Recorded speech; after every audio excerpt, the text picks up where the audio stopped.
tous et bienvenue dans le tirage de vos énergies pour la relation taureau-poisson.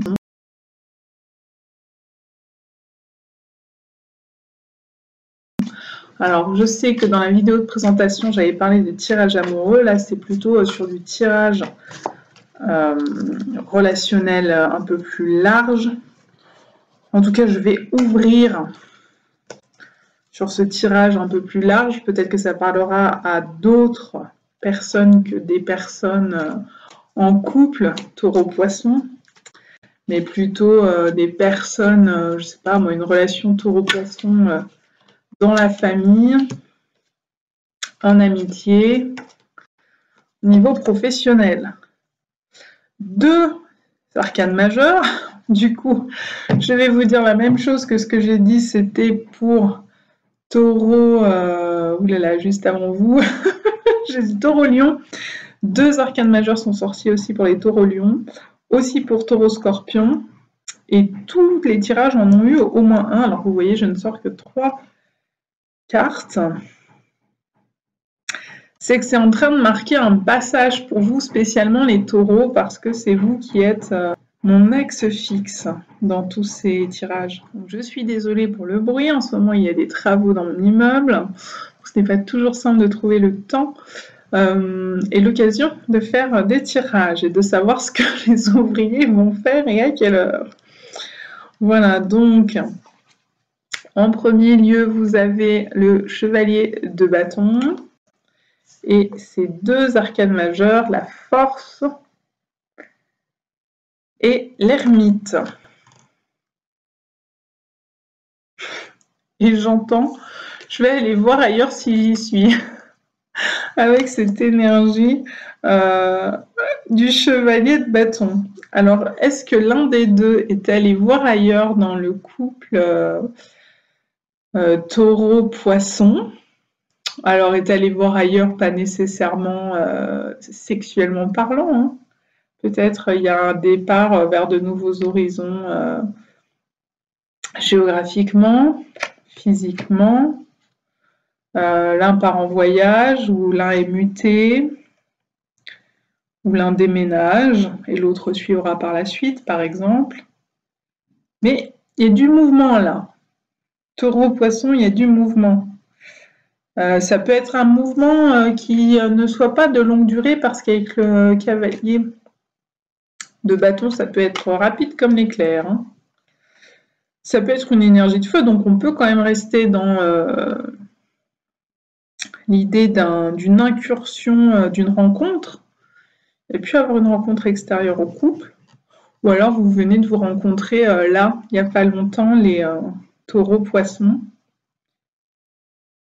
ou alors il y a une sortie, parce que c'est le premier arcane, il y a une sortie, l'un des deux est sorti de ce couple taureau-poisson récemment, de manière définitive ou pas, hein. J'ai quand même la force, donc qui demande de prendre les choses avec courage, avec volonté et persévérance, me dit-on. Mais on est quand même sur des énergies de feu, hein, quoi qu'il en soit, sur ces 2 arcanes. Et là, il y a un fossé avec l'ermite qui est sur une énergie tout autre, hein, qui est une énergie beaucoup plus passive. Ici, c'est des énergies dans l'action, des énergies émissives, une polarité yang, du masculin. L'ermite, on est plus sur du féminin comme énergie, sur du yin, et sur une forme de passivité, avec une énergie d'introspection. Alors, est-ce que, pour le coup, l'ermite est très dans l'énergie du poisson. Alors, est-ce qu'une partie du couple, par exemple les taureaux, vous vous tournez vers l'extérieur, vers le monde, je le redis sans nécessairement aller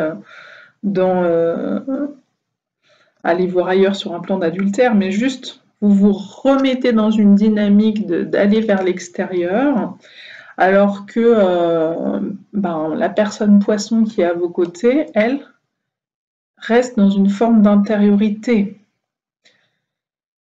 Par exemple, une personnalité plus casanière, et là on est sur une personnalité plus expansive, plus yang, qui est plus sociable, c'est possible.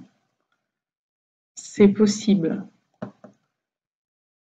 En termes d'énergie, ça vient nous dire aussi que cette exploration du monde, ce départ, ce mouvement, pourrait susciter une remise en question.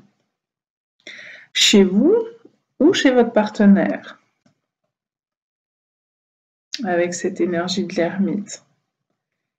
Et donc de se montrer courageux face à cette énergie de remise en question. De ne pas se montrer dans le déni de ce que ça vient vous montrer, ou de ce que ça vous a montré, ou de ce que ça vous fait ressentir dans votre cœur.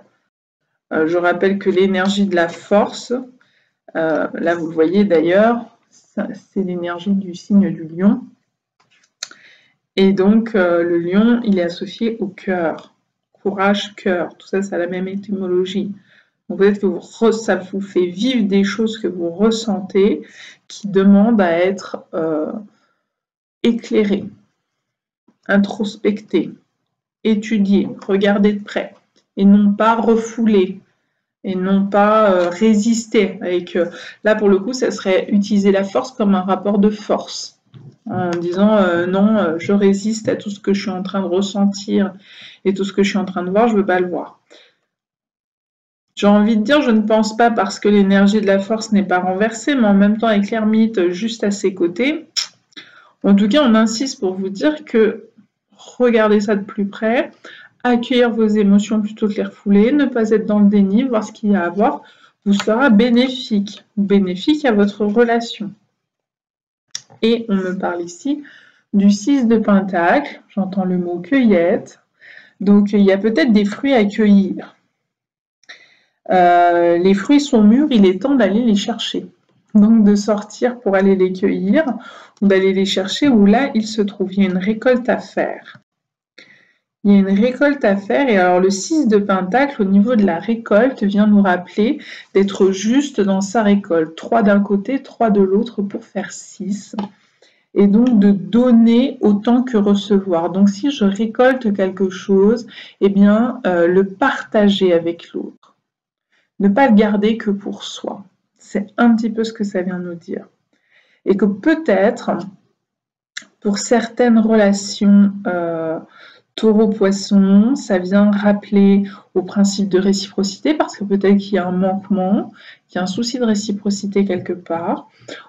Ou alors, ça vient aussi vous affirmer qu'il y a un équilibre pour certains d'entre vous dans vos personnalités, c'est-à-dire l'un plus émissif, plus tourné vers l'extérieur, l'autre plus réceptif, plus tourné vers l'intérieur, plus casanier, et que ces deux énergies finalement fonctionnent, elles se rencontrent, elles se complètent. Donc si vous venez de faire cette rencontre, eh bien c'est plutôt bénéfique. Plutôt en train de vous dire, n'essayez pas de changer l'autre et acceptez que vos différences peuvent devenir une complétude, plutôt que de marquer la différence. Et donc de partager avec l'autre ses récoltes, ses compréhensions, ses points de vue, parce que nécessairement quelqu'un qui est plus intériorisé va avoir un point de vue sur le monde complètement différent de quelqu'un qui va au contact de ce monde et revient ensuite en parler à la maison auprès de l'autre. Ça ne veut pas dire qu'il y a un point de vue qui est meilleur que l'autre, ça veut dire que chacun sur un même objet, une même situation, un même monde, un même environnement peut avoir deux vues complètement différentes et c'est enrichissant de les mettre dans le même panier plutôt que de vouloir les séparer. Donc, d'aller trouver comment enrichir le côté cœur, plutôt que d'être dans le rapport de force conflictuel. Apprécier les différences de l'un et de l'autre. Alors après, c'est pas nécessairement le poisson qui est dans cette énergie introspective et intériorisée. Hein. Ça peut être aussi le taureau et que votre poisson, enfin que le poisson avec lequel vous êtes en relation, eh bien, soit lui, celui qui est au contact de l'extérieur. Mais il y a un enrichissement commun, c'est ce qu'on est en train de me dire. Oui, il y a vraiment cette histoire yin-yang, je pense, parce que là, c'est pareil. Il y a, vous voyez, les montagnes derrière, le décor. Là, on est sur un pic qui monte très haut, par exemple, et qui est justement très yang, hein, très phallique, très yang, très masculin. Et là, avec l'ermite, on éclaire des abysses. Donc, un trou. Donc, il y a quelque chose de plus en profondeur, de plus réceptacle, de plus comme un vase. Alors qu'ici, au contraire, ça s'élève. Et ça fait un duo. Ça fait un duo qui se complète. Donc là, effectivement, on n'est plus sur une énergie yin réceptive, avec cette réceptacle. Et ici, yang émissif, actif, et avec au centre l'énergie de la force qui est l'énergie. C'est une force, c'est ce qu'on est en train de vous dire. Cette différence, faites-en une force et non plus un obstacle entre vous pour vous rencontrer. Et trouvez le moyen de mettre vos récoltes dans le même panier et de partager, de donner et de recevoir à juste dose autant l'un l'autre. Voilà pour vous, amis Taureau-Poisson. À bientôt!